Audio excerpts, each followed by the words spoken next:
Good evening, all of you. I am Nitin Dundi. I've been coaching and mentoring students for the past 4 years now. Before this, I used to work in the corporate sector. I worked for around 12 years. During this tenure, I worked across various industries. I started my career from the automobile sector. I worked for Hero Motocorp for around 5 to 6 years. I switched over to Havells Electric as the engineering head. I did my mechanical engineering from MIT Manipal way back in 2008. I did my MBA from Indian School of Business, Hyderabad. Post my MBA, I was the highest paid MBA in the country. I got placed in Trident Group as Vice President, Manufacturing and Business Excellence. Worked there for a couple of years. Then I worked with a couple of startups as well. I worked with a Netherlands-based company. It was a social enterprise into the solar energy space. I worked there as a product head. Then I worked as Vice President Operations for a bank in the banking sector. Why I mentioned all these sectors is because actually in order to crack a particular interview in any sector requires you to sell your skills in a particular manner, okay, just to anticipate what kind of questions you will get and what is the best way to present yourself, what is the best way to present your best version. So this is something that is standard across industries, okay, and this is something that I have actually put on paper. This is something which is basically now a tried and tested formula which I would like to share with you all. So in order to understand this formula in a better manner, we'll conduct a mock interview for a software developer profile for TCS. So let's see how it goes. Hello Ayush. Good evening, sir. Good evening. How are you? I'm good, sir. Ayush, just tell me about yourself. Just briefly walk me through your profile. Good evening, sir. My name is Ayush Rohila and I'm pursuing BTech in IT in 4th year. My basic technologies what I've worked on are C++, Python and C, and further I have also some experience on front-end and back-end development. Also I've worked on leaflets with JavaScript. That is one of the technology to that helps in creation of maps on a web page. And further I have also some brief knowledge about cybersecurity as well. Okay. Tell me about your extracurricular activities. Sir, I am into music in such a way like I know how to play guitar and various other instruments as well in different forms of guitar data. And I'm also into beatboxing and singing. So. Okay. Ayush, you've mentioned you're into beatboxing as well. I've come across very few people who can perform this art. Could you just share some of your work with me? Yes, sir. I've been into beatboxing since last 4 years now. I started in my class 12 during the ending part of 2019. So since then I've been practicing and learning beatboxing. I'm still not a great beatboxer, but yes, I'm still progressing. Okay, but I'm really interested in hip hop. I would love to listen to some of your work. Okay, sir. So beatboxing is. I would start with a small intro about beatboxing. Beatboxing is about it's a imitation of drums in and their different sounds. So basic sounds that start with are kick drum and hi-hats and snares. So if a 4x4 rhythm that I continue in, so it would sound like this, a basic rhythm.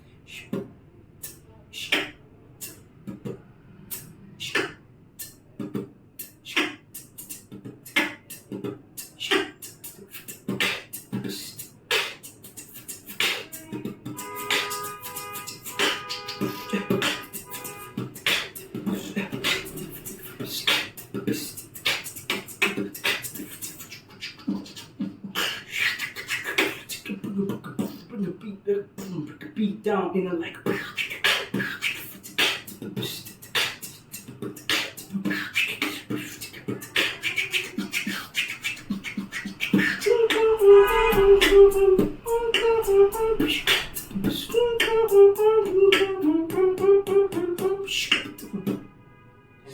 Well done, great job. What do you think your extracurricular activities add to your profile as a person? Sir, I believe that if each and every experience in our life, it helps and gives some insights and information about each and every experience in our life that we go through, each and every event. It adds certain level of information and helps give us certain insights about different views or different angles that we can relate to our life and helps in future perspectives as well. So for example, if I tell you about my music, I've been into group singing as well, and from there I've been able to cultivate a quality to a skill to work with different mindsets and different people and how to work in a group. And further adding to that, I've also played a few sports, that is basketball has helped me develop a certain confidence in myself and being able to work in such a good manner and with the help of team management as well as I've yes, so these are some of my qualities. Okay. Ayush, tell me what according to you are your biggest strength which you think make you suitable for this job profile? My strengths, I would say, that help me in pursuing this job further is that I'm a keen learner, and I'm a quick learner as well. That whatever subjects or whatever topics that I find I am very curious about, certainly learn them in a easier fashion, and that helps me enhance my own skills as well. And other strengths I would say is that I'm good with working with a team, and I am also able to adapt to a new environment, and further I'm team player. Good. Why have you chosen the technology industry? Why this industry? Technology has always been a fascinating part of my life, and since working through different eras of technology, I've seen a normal flip mobile as well as a new Android and iOS mobile. So I have a keen interest in learning about how technology works, how the industry works, and somehow I want to further I want to develop my own technology and piece of product that would be able to add a star to this society as well. Very important question now. Why TCS? So TCS is a really great company, and since years it has been developing each and every aspects of industry that I have been seeing, and being following into the tech news and different categories of information and social media. TCS has a great HR background, and also work environment is very good there. So being a fresher in the technology industry, TCS would help me understand better, and down the 5 years in the line, I would see a developed person in terms of this industry itself. Okay. Could you name any three of TCS's biggest clients from the banking sector? Okay, across any sector? No, I'm not. No problem. Okay. Tell me something from your life experiences. Tell me about an incident, anything from your life experiences that shows leadership. As I've told you, I've been into music. So in my school days, when I was in my 12th standard, I was the senior most choir group that I would say in my school. So there, other children who were around me, the other fellow students or my friends, so they were from different standards from school. So for example, from 10th and 6th, and so they were different age groups basically. So leading them and managing them in a team and making them understand the values and worth and how does a choir work, because in a choir there are different segments that each and every group, each and every person has to add, or different voice adds to a symphony. In that way, I would say it has been a strength. What kind of boss or a supervisor would you prefer? What I think a supervisor should be, he should be able to understand the group that he leads. He should have a great strategy and should be able to understand his team in a way, both the emotional and the mental, in an emotional mental way. So going through the whole day tasks and running through different errands that the software engineer goes through, he should have a great strategies and understanding of how does a team work and how should he understand and lead them in times when it's stressful as well as when the deadlines are there. Okay. Share an experience from your life. I mean, you've already shared that you were into basketball and you're into music. Share an experience from your life where you've managed a conflict. During a basketball game in my school, so there were two teams that we had to go for an inter-school match, and there one of our players he had actually he had faced an incident that being a foreign team to a different school, so it's normal that there's some form of cheating or malpractices that go through. So because of that, one of my teammates, he was short-tempered and he had an outburst on the other team, and there was a small conflict that had erupted in between the match. So basically, understanding him and being able to manage them properly and making him understand the value of this match, and we have to undergo such things and all these situations, and being in such a pressurized situation, I had been able to kind of calm him down, and then further we progressed with the match. Good job. That is it, Ayush. Well done. Most of the HR interviews start with this question: tell me about yourself, or walk me through your profile. So everybody is ready with the content. Everybody knows what internships they have done. Everybody knows what projects they have done. Everybody knows what kind of extracurricular activities they are involved in. But it is very important to have a structure to this introduction. Okay, good introduction starts with what you are doing currently. A good introduction starts with your college experience. If you're a fresher, you can talk about your college experience. You can start with your name, tell them about what you're studying, why have you chosen this subject, what kind of internships have you done, what kind of academic projects have you done. Basically mention the projects that are relevant with this job profile. Then move back into your schooling. Tell us about your academic experiences, major achievements during your schooling days as well. Again, your focus should be on the subjects or on the achievements that are relevant to the job profile. You can also tell them about your extracurricular activities which showcase your soft skills, sports experiences, dramatics, music, anything that shows that you are someone who takes initiative, you are someone who can work well in a team, you are someone who can handle pressure and lead a team as well. All these kind of skills, if you can back it up with relevant examples, it always helps. Another question that I asked Ayush, tell me about one of his strengths which is most relevant to this job profile. So it is extremely important for you to study the job profile that you are applying for. Just go through the job description, go through the job details, go through the work content, go through the educational requirements. Okay, you will be able to make out what the recruiter is actually looking for. Okay, they might be looking for people really good in academics. They might be looking for people who can manage a team. They might be looking at people who have potential for leadership. Okay, so when someone asks you about your strengths, it doesn't make sense to tell them about your strengths which have nothing to do with the job profile. Okay, so like this software programmer job profile that we are going through as of now requires people who can work well in a team. Okay, it requires people who have good knowledge about .NET, about C++. Okay, so it is always relevant to tell them about your strengths in such a way which showcase these tools which they actually require. So another important question that I asked Ayush was, why tech industry? Why TCS? So it is extremely important for you to convince the interviewer in front of you that you are actually interested in this job profile, that you are actually interested in this particular company.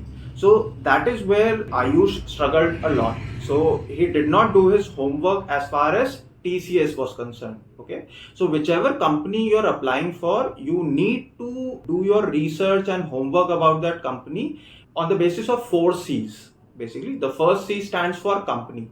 Acquire as much detail as you can. Know about their turnover, where their headquarters are, why were they in the news for the past 6 months. Gather all this information. There are plenty of platforms out there which can provide you this information. You can go through the company website, you can go through their Crunchbase page, you can go through their Glassdoor page, you can go through all these platforms which tell you a lot about the company. The second C stands for the clients or the customers. You should have an idea about what this company is into. What kind of people do they work with? Okay, as far as TCS is concerned, TCS is into banking sector, it's into automobiles, it's into space research, it's into everything. Okay, so it always makes sense to go through these industries which TCS is into just to get an idea about what their customers are like. The third C stands for competitors. It is always important to research the competitors as well. So this why TCS or why tech industry question is always followed up with why not the other company, or do you know about our competitors, what makes us better than our competitors. Okay, so if you've done your homework and you've done your research as far as the competitors are concerned, you will be able to sound much smarter. Okay, you will be able to articulate your answers in a better manner. The fourth C stands for collaborators or partners. Okay, there are plenty of areas that TCS is working into that it's not a master of those industries. So they always collaborate with a lot of players. So they might be into AI, they might be into ML, and they might be partnering with companies who have been in this industry for a very long time. So again, the objective is to sound as smart as possible. Okay, so if you've done this research, you can share this in front of the interviewer. Again, they'll take you much more seriously. I asked Ayush a couple of questions in which I wanted him to share experiences from his life that showed leadership or pressure handling capabilities or conflict management. It is extremely important for you to understand that you won't be able to share examples in a perfect manner on the first go. Okay, but it is always better if you can share real credible examples. Okay, and these examples are always followed up with some more questions. Okay, so embrace these follow-up questions. It adds more credibility to your story. Okay, don't think of it in such a way that if the interviewer is asking follow-up questions, that means I as an interviewee has done something wrong. Okay, it is always better to answer these follow-up questions. It adds more credibility to your story. Okay, so again, all these questions are an opportunity for you to sell yourself in a better manner. Okay, to add more credibility to the strengths that you are mentioning. You might be asked about your internships, your projects, and other achievements during your academic phase. It is always better to push your learnings first. What have you taken away from these internships? Okay, the interviewer is more concerned with relevant skills that you might have already showcased or you might have already acquired. Okay, so it is always better to break up your internships into hard skills and soft skills that you've acquired and sell it in a positive manner during the interview. Another question I asked Ayush was what kind of boss or a supervisor would you prefer? Or it might be constructed in a different way. The interviewee might be asked, in what kind of work environment do you do your best work? So all these questions are basically a test case. They want to test as to whether you as a fresher would require a lot of hand holding, a lot of spoon feeding. Okay, so that is the only problem that the recruiters or the interviewers have with freshers. Okay, so they think that the freshers require a lot of hand holding. So in case you answer during the interview that I need a boss who can train me, who can walk me through all my problems, who can mentor me, who can guide me, who can micromanage everything that I do, it is the wrong approach. Okay, try to convince the interviewer that all you need to do is give me a task and just check on me once in a while to see if I'm approaching this problem in a right manner. Okay, nobody wants someone in their team who is a pain. Okay, who needs constant supervision. Okay, corporate world is actually business. It's not a training school. Okay, so you need to convince the interviewer that you are someone who's ready to go, ready to deliver from day one, and you need a little bit of supervision. I ended the interview with the question, do you have any questions to ask me? Okay, it is actually a very, very important question. So basically, before giving a good answer, I must tell you what you should not ask. Okay, the first thing is that you should not ask is, no sir, I don't have any questions to ask you. It shows that you are not that much interested in the job profile. It shows that you're not sincere about this job profile. The second approach that should be avoided is, sir, how did I do in this interview? What should I improve upon? Okay, it shows lack of self-belief. It shows lack of confidence. If you're a 50-50 case, if the interviewer has not been able to make his mind, If you ask this question, if you say that how well did I do, or what should I add to my profile, it is always taken in such a way that this person is not confident about his own abilities. If he himself is not confident, who am I to judge him? Why should I take him? It's already a 50-50 case in my books. If that person himself is not confident enough, I don't think I should hire him. This is what the recruiter thinks. Okay. So you can approach this question in a very simple manner. While you're doing your research about this company, you might come across some technology or something, some industry that TCS, or for that matter any company, might be venturing into. You can ask them about those initiatives. You can ask about the company's future plans. If you have not done your research, if you did not come across any such questions, it is always better to fall for the safest question. You can ask, sir, what will be the induction period like? What all trainings will we go through? What is the growth trajectory in this company? You can ask these questions. Okay, ask questions that show that you're actually interested in this job profile. That is the objective.